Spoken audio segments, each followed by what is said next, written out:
ഇന്ന് നമ്മൾ വളരെ സിമ്പിളായിട്ട് ഉണ്ടാക്കിയെടുക്കുന്ന ഒരു ഇലയുടെ റെസിപ്പി ആയിട്ടാണ് കേട്ടോ വന്നിട്ടുള്ളത്. അതും ഗോതമ്പ് വെച്ചിട്ടാണ് നമ്മൾ ചെയ്തെടുക്കുന്നത്. അപ്പോൾ നമുക്ക് ഇതെങ്ങനെ ഉണ്ടാക്കിയെടുക്കുക എന്നുള്ളത് നോക്കാം. അപ്പോൾ ആദ്യം തന്നെ നമ്മളിതിന് 2 വെള്ളമാണ് കേട്ടോ എടുത്തിട്ടുള്ളത്. അപ്പോൾ അത് ഇതേ രീതിയിലൊന്ന് കത്തി വെച്ചിട്ട് ചെത്തിയെടുക്കുന്നുണ്ട്. അതിന് ശേഷം നമ്മളിത് പൊടി പൊടിയായിട്ട് കൈവച്ചൊന്ന് ഉടച്ചു കൊടുക്കുകയാണ് കേട്ടോ ചെയ്യുന്നത്.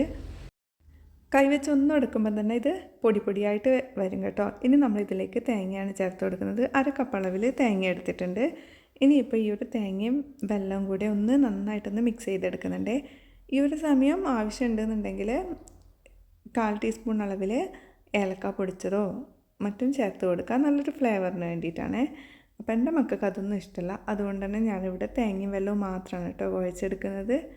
അപ്പോൾ നമ്മുടെ ഫില്ലിംഗ് ഇവിടെ റെഡി ആയിട്ടുണ്ട്. ഇനി നമുക്ക് ഗോതമ്പ് പൊടി വെച്ചിട്ട് മാവ് ഉണ്ടാക്കിയെടുക്കാം. അപ്പോൾ അതിന് വേണ്ടിയിട്ട് 2 കപ്പ് ഗോതമ്പ് പൊടിയാണ് എടുക്കുന്നത്. അതിലേക്ക് ഇത്തിരി ഉപ്പ് കൂടെ ചേർത്ത് കൊടുത്തിട്ട് 1/2 കപ്പ് വെള്ളവും കൂടെ ചേർത്തിട്ട് നന്നായിട്ട് ഇതൊന്ന് മിക്സ് ചെയ്തെടുക്കുകയാണ് ചെയ്യുന്നത്.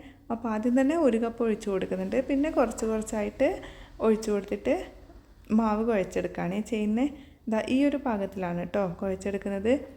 ഒത്തിരി കട്ടിയാക്കി എടുത്തിട്ടില്ല, അതുപോലെ തന്നെ ഒത്തിരി ലൂസിലുമല്ല. അതാ ഈ ഒരു പാകത്തിൽ. ഒത്തിരി കട്ടിയായി കഴിഞ്ഞ് കഴിഞ്ഞാൽ നമ്മൾ അട ഉണ്ടാക്കിയെടുക്കുന്ന സമയത്ത് ഭയങ്കര ഹാർഡായിട്ട് ആയിപ്പോകും. അതുകൊണ്ട് തന്നെ ഈ ഒരു ലൂസിലായിട്ടാണ് കേട്ടോ നമ്മളിത് ചെയ്തെടുക്കുന്നത്.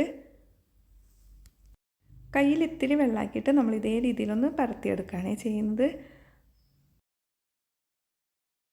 ഇനി നമുക്കിതിലേക്ക് ഫില്ലിങ് വെച്ച് കൊടുക്കാം. അപ്പോൾ അതൊന്ന് മൊത്തത്തിൽ പരത്തിയതിന് ശേഷം ഇത് മടക്കി കൊടുക്കുകയാണ് കേട്ടോ ചെയ്യുന്നത്. അപ്പോൾ വളരെ സിമ്പിളായിട്ടൊക്കെ നമുക്ക് വൈകുന്നേരങ്ങളിൽ ചെയ്തെടുക്കാൻ വേണ്ടി പറ്റിയിട്ടുള്ള നല്ലൊരു അടയുടെ റെസിപ്പി തന്നെയാണ്. ഈ ഒരു 2 കപ്പ് പൊടി വെച്ചിട്ട് നമുക്കിവിടെ 6 അട വീതം ഉണ്ടാക്കിയെടുക്കാൻ വേണ്ടിയിട്ട് പറ്റും. അപ്പോൾ ഇനി നമ്മൾ ഇഡ്ഡലിത്തട്ടിൽ വെള്ളം ചൂടാകാൻ വേണ്ടിയിട്ട് വെച്ചിട്ടുണ്ട്. അതൊന്ന് ചൂടായിട്ട് വരുന്ന സമയം നമുക്കിതിലേക്ക് അടയൊക്കെ വെച്ച് കൊടുക്കാം. ഇനി ഇതൊന്ന് 10 മിനിറ്റ് നേരം നമ്മളിതേ രീതിയിലൊന്ന് ആവി കയറ്റി എടുക്കുകയാണ് കേട്ടോ ചെയ്യുന്നത്. അത്ര തന്നെ മതിയാകും. പെട്ടെന്ന് തന്നെ ഇത് റെഡിയായിട്ട് കിട്ടും.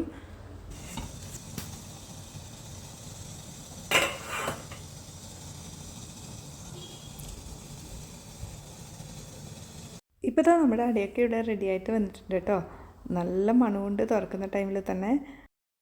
ഇനി നമുക്കിതൊരു പാത്രത്തിലേക്ക് മാറ്റി കൊടുക്കാം. അപ്പോൾ ഇതാ നമ്മുടെ അടയൊക്കെ ഇവിടെ റെഡിയായിട്ട് കിട്ടിയിട്ടുണ്ട് കേട്ടോ.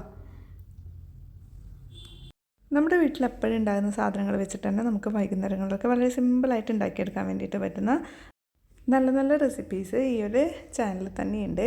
അപ്പോൾ കണ്ടു നോക്കാത്തവരുണ്ടെന്നുണ്ടെങ്കിൽ സമയമുണ്ടെങ്കിൽ അതൊക്കെ ഒന്ന് കണ്ടു നോക്കണേ. ഇന്നത്തെ ഈ ഒരു സിമ്പിൾ വീഡിയോ എല്ലാവർക്കും തന്നെ ഇഷ്ടമായി എന്ന് കരുതുന്നു. വീഡിയോ കണ്ട് ഇഷ്ടമാണെങ്കിൽ ലൈക്ക് ചെയ്യാനും അതുപോലെ തന്നെ ഇതുപോലുള്ള സിമ്പിൾ റെസിപ്പിക്കായിട്ട് ചാനലൊന്ന് സബ്സ്ക്രൈബ് ചെയ്ത് സപ്പോർട്ട് ചെയ്യാനൊന്നും മറക്കരുതേ. അപ്പോൾ മറ്റൊരു നല്ലൊരു വീഡിയോ ആയിട്ട് വീണ്ടും നമുക്ക് കാണാം. Thank you.